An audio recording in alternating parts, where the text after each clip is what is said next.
এই যে বাইতুল মোকাররম যাই, আচ্ছা ঠিক আছে, 200 টাকার নিচে পাবেন না।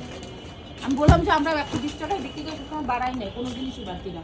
এটা 150 টাকা, 160 টাকা, কত সপ্তাহে এই বড়িটা কত? আপু এটা 200 টাকা। কতটা আছে এখানে? এখানে আছে হচ্ছে গিয়ে আপু 200 গ্রাম, 200 গ্রাম 250 গ্রাম দেখতে হবে। এইখানে 200 না 250।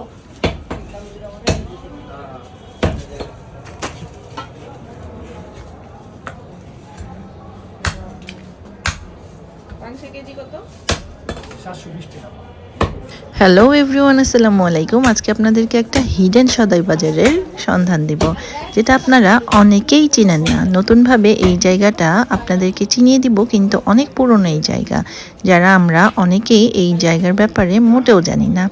এটা হচ্ছে সদাইয়ের একটা এমন দোকান যেখানে আপনি সরকারি আইটেম, মানে সরকারি দামে এই ধরনের সব আইটেমগুলো পেয়ে যাবেন।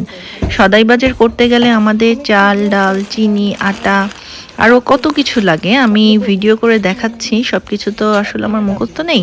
তো এই যে আপনি এই রোজার সময় বেসন, তারপরে ডাল, চিরা, মানে অল কাইন্ড অফ সদাই আইটেমগুলো আপনি এখানে পেয়ে যাচ্ছেন একদম ন্যায্য মূল্যে।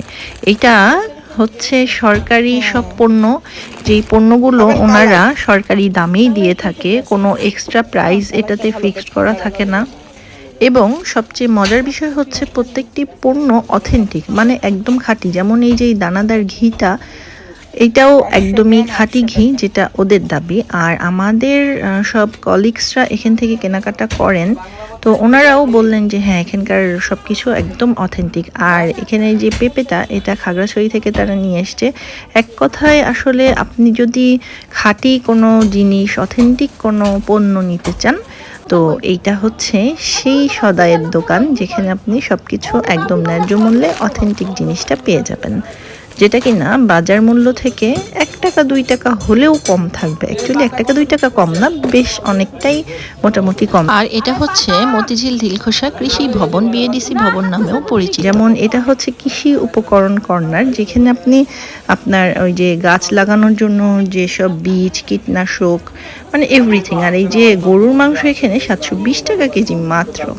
আর এই প্লেসটা জনসাধারণের জন্য উন্মুক্ত, বাট গরুর মাংস নিতে চাইলে অবশ্যই সিরিয়াল দিতে হবে। আর এগুলো নিতে আপনার মতিঝিল দিলখোসা কৃষি ভবনের সামনে চলে আসতে হবে। Thanks for watching. আল্লাহ হাফেজ।